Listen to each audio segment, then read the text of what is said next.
It has to be humorous. And so what we do is we have 5 contestants. And first place is 75 cash. Second place is $50 cash. Third place is $25 cash. Who will have judging is Marvin Weatherwax, myself, and Christine. So we'll just go down this list and you can tell your story.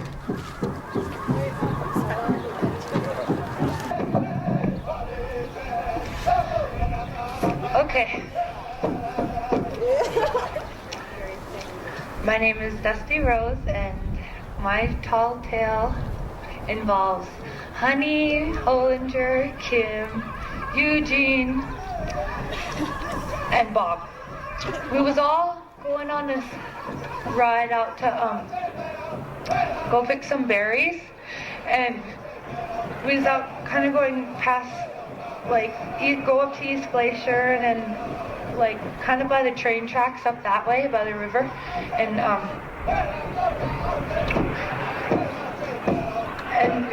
there's a freight train going by, and I think it hit a cow or something, and I was like, oh my god, look, that train just hit a cow, and then it kind of slowed down and it came to a stop, and the next thing this like really kind of pitiful-looking hobo jumped off the train, and he had to go use the restroom or the outside and go potty. And then he got off and he was going to the bathroom, and we was all kind of watching him. We wasn't really picking berries no more. We was just kind of all watching this hobo, and we was looking at this hobo, and next thing they must have got everything taken care of, and that train started going.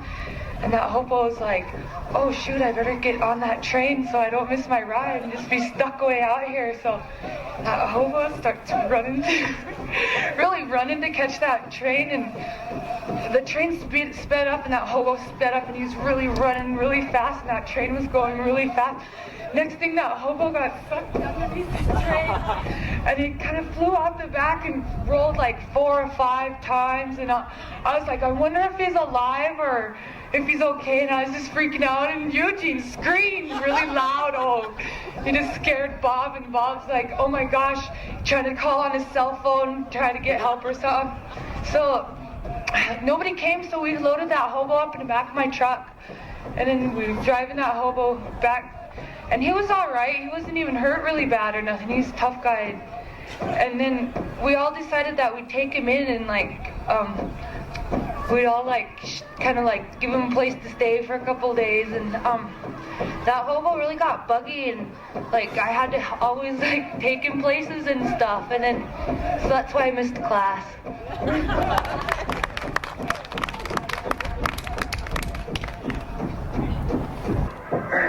And missing class came as kind of a surprise to me, because, well, I have a reputation as the most punctual student here, and everybody knows.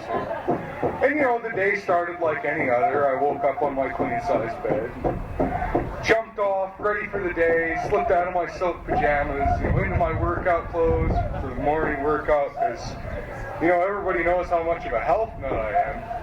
But, I decided to go into my huge weight room.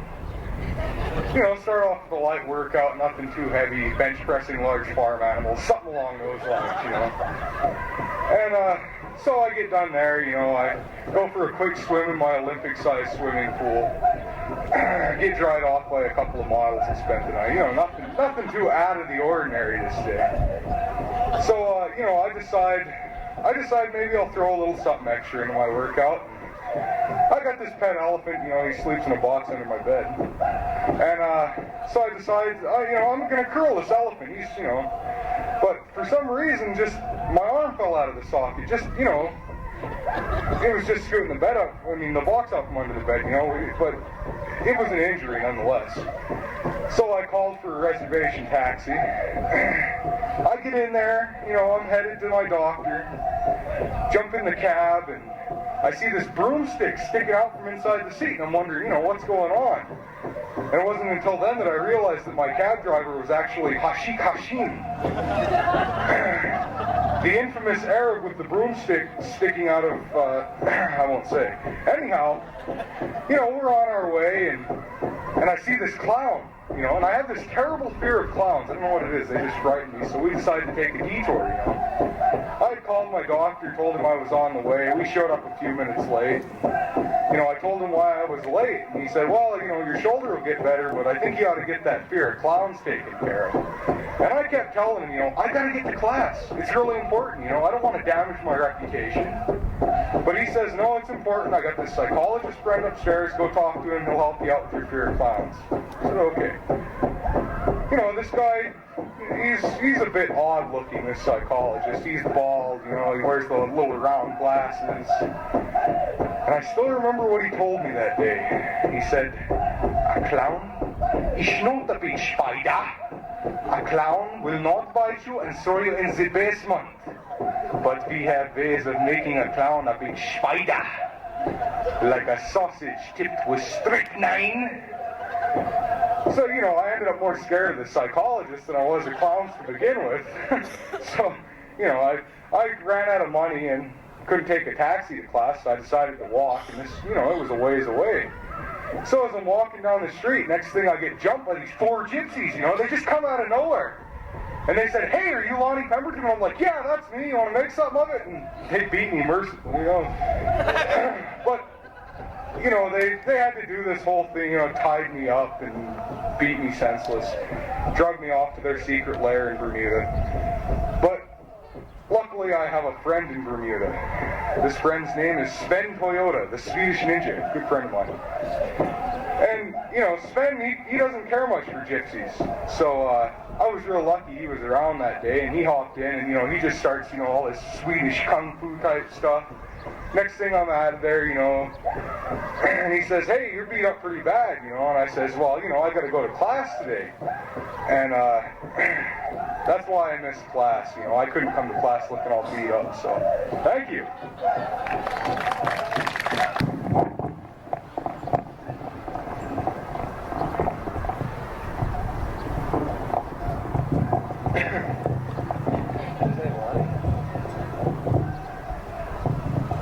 First time anybody made me nervous. I'm just kind of, I don't got nothing planned, so. Well, I'm never late for class. Everyone knows that. This whole year I had made class on time, and never been late. But last week it was a real tragedy. I was about 40 minutes late to class. And everyone, I was walking around campus, everyone was just looking at me. Like that, And I was like, alright, I admit it. I was late. But you guys gotta hear the story behind it. You won't be laughing. You really won't be laughing when you hear it. So I woke up and got out of bed, jumped in the shower. I had bought this soap. I was at a powwow. They have this soap, it's called sage soap. It's really slippery. And I couldn't get a hold on it, man. I was just, and I didn't want to bend over to pick it up, so I jumped out of the shower and knelt down like this. Yes, I was in county. Anyways, so I finished, my shower and it all went good, And got an argument with my wife the night before. So I had no one to braid my hair or nothing, so I had to do that thing. So I was just out of the door, and my grandpa comes showing up and knocked at my door, and his hair was messed up. I was like, man, Grandpa, what happened? He's like, oh, Grandma's drinking again. And he had a bloody nose, another tooth missing. So he come in, and I couldn't leave him just, feeling bad like that. And I was like, I gotta go to class. I was telling myself, but my grandpa, So I was just like, well, heck, I'm just gonna go to class. He can kick back at my house. And then he started crying. So I was like, I can't do it. So I sat down, and we talked for a while, and he told me how they met again. And how much he loved her, and so I told her, I was like 10 minutes late already, and I was like, oh, Grandpa, I gotta go to class. alright, my boy. I'll be here when you get home. I was like, I know. And I just like locked the door. Because I don't know how grandma is. I was like, lock the door, and there's a rifle in my room. You know, sighted in. And anyway. Alright, I'm gonna get rid of there. Okay, anyways. So I was coming into school, right? And I was driving in, and I live out that way. And geez, I hear a thunk. I look in my rearview mirror and there's something rolling. So I stop, I turn around. I hit a gopher.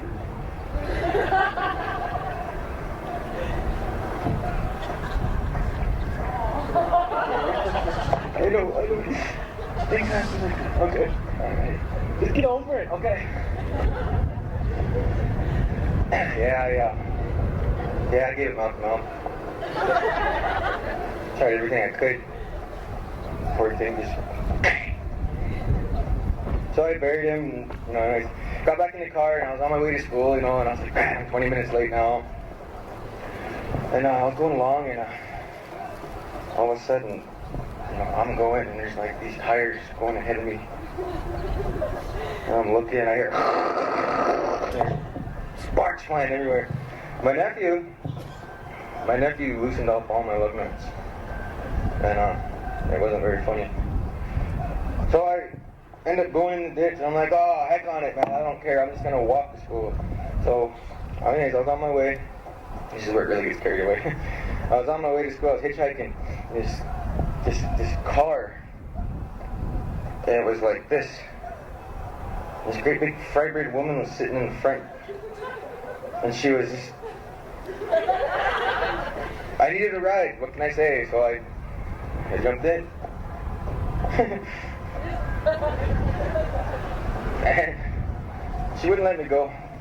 She's talking, man. We cruised all up and down Brown. I'm like, the college is over there. And she wouldn't, you know, she goes, well, you have to sing me, you know, 150, 49 songs before I drop you off at the college.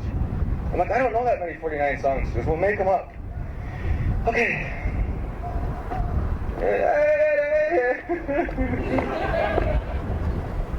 Anyways, I just got done singing the last song about an hour ago, so I'm here. I'm okay. Hi. Okay.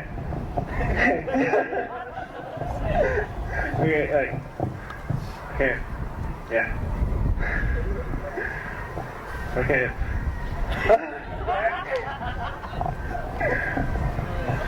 Oh, yeah, I'm never late for class either, and this one morning, I got up and, I don't know, I was just feeling like myself. I got up early enough to go to class. I got 2 hours early, so I could make it to class on time, so my day was really starting out really perfect, and I was like, oh man, yes, make it to class, finally, early. So, usually, yeah, I'm there every time, every day, but then, I think I'm waiting around for my brother. My brother, he's really, yeah, big man. Big man, he's really, you know, pokey, you know. He don't like getting up until, like, you know, the last minute. So I started to go waking him up, and I was like, Big man, get up, come on, let's go to class. He's like, and so I was just gonna leave him. Next thing, I was really sitting there. Next thing, got around to 9 o'clock, really sitting there.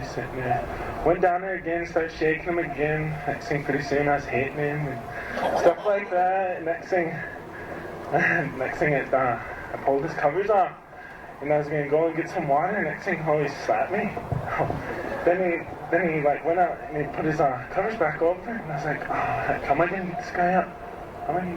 So I was really standing there next to him. I was thinking about how am I gonna get him up. And I had this theory of like, you know, like put my speakers right by his head and blast him. But I was like, no, I better not. I might hurt him. So I was really like figuring out a way. It took me 45 minutes to figure out a way. So next thing I was like, almost 15 minutes to class. And I was like, oh man, I gotta get this guy up. So I just started shaking him. just grabbed his head, I was slapping his forehead and stuff like that. Next thing, he just looked at me and his eyes were white. Next thing, I was just like, oh, and I started grabbing him by the braids and jerking him around. And I was like, get up, get up. Then I was like, oh man. I was like, alright, fine, I'm gonna leave you. I'm just gonna leave you. So I start walking up the stairs. Boom, boom, boom, boom. He's like, wait for me! And he started throwing on his clothes and stuff. Come outside, I still had bedhead and stuff. Hair all over. I was like, oh, he's still greasy too. And I was like, whoa. I was like, alright, and I told him, hey, well, just go wash up, let's go wash up. And I was like, go get cleaned up and stuff. She's like, alright, alright. Next thing you know, about 15 minutes later, I go back down there, he's laying on his bed again. Oh. And I was like, oh man. So I started getting really mad. I was getting mad at him. And then I was just like, so I had to like force him up. I just grabbed him, forced him up, jerked him out of bed. And I made him wash up and stuff. Next thing, we both got in that pickup. We both got in that pickup. Next thing I noticed that we had a flat. All the things someone wear when you're in a rush, you have a flat. And it's true too. And next thing, so I had to get out and change the flat in like record time. I think it was like half an hour. Anyway, so next thing I looked at the clock and I was a half an hour late. So I went to go jump in the starter. Next thing he starts arguing with me about driving. He wants to drive. And I was like, no, I gotta get to class. So what he do? He pulls like that paper rock scissors thing. So, I don't know, we kept tying for like a whole hour. Anyway, I don't know, so I just finally decided to, drive. I was all mad and stuff like that. Next thing, really coming into town. Next thing, our radiator overheats in our pickup, shut down. And it's like, oh man, come on, I need to get to class. And I was just like, okay. So me and Big Man, we start walking. Next thing, our friend picks us up. And our friend was like, well, I only can bring you to far as the hospital. He's like, alright, well, that'll do. Yeah, I'll just run the class. So next thing we got dropped off at the hospital. Next thing, I was telling that guy to hurry up because he was like, poking at everything. So, how big he is. Yeah. And then next thing, I was really walking to class. Next thing, so what does he do? Goes over by a tree and pees.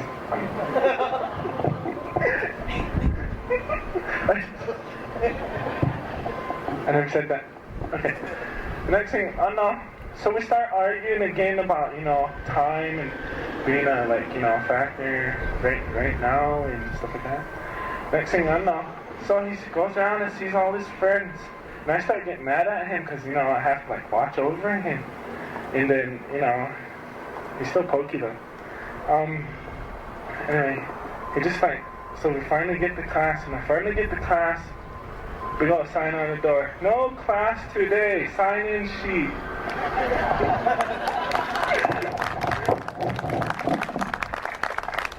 Okay.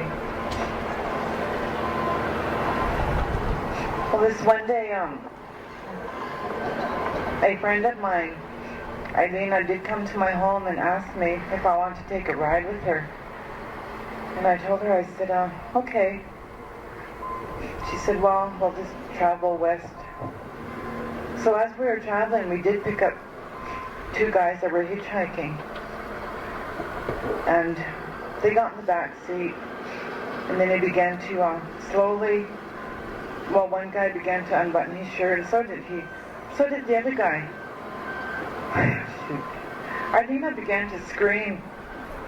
Then I began to scream. I said, what are we screaming about? She said, this big one's right behind me. And I said, oh, cried, well, I get the other one then. She said, there's a place that's parked. Let's go over here. And I said, what you going to do?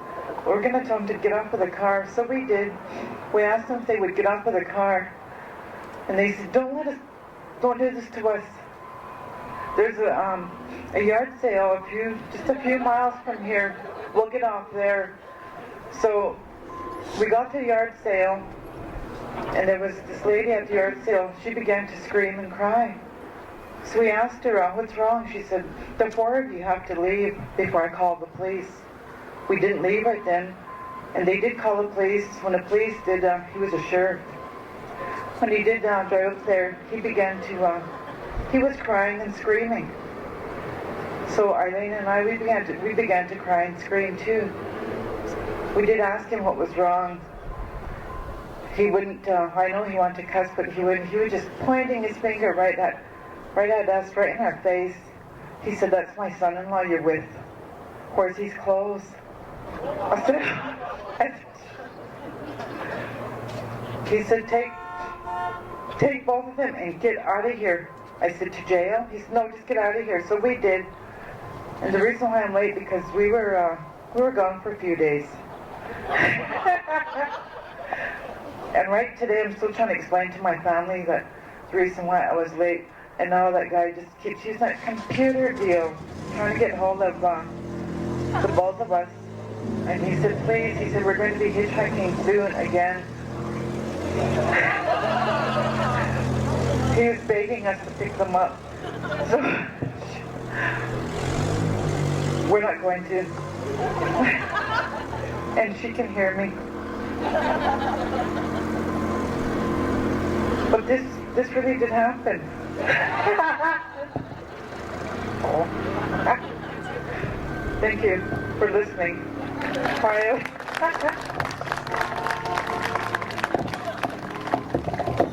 Do the tabulations and pick our winners for second and third.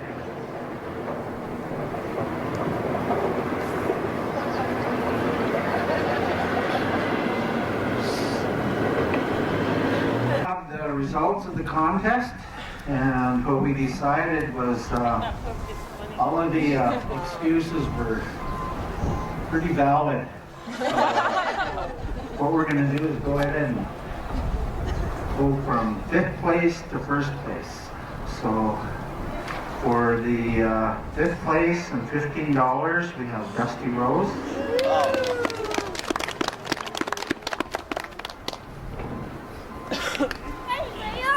For 4th place at $20, we have Sheridan Brown.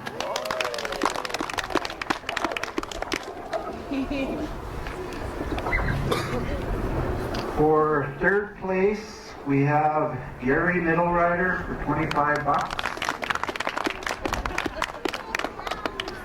For 2nd place, we have Joyce Vial for $50. And for 1st place, Mr. Lonnie Pemberton, $75.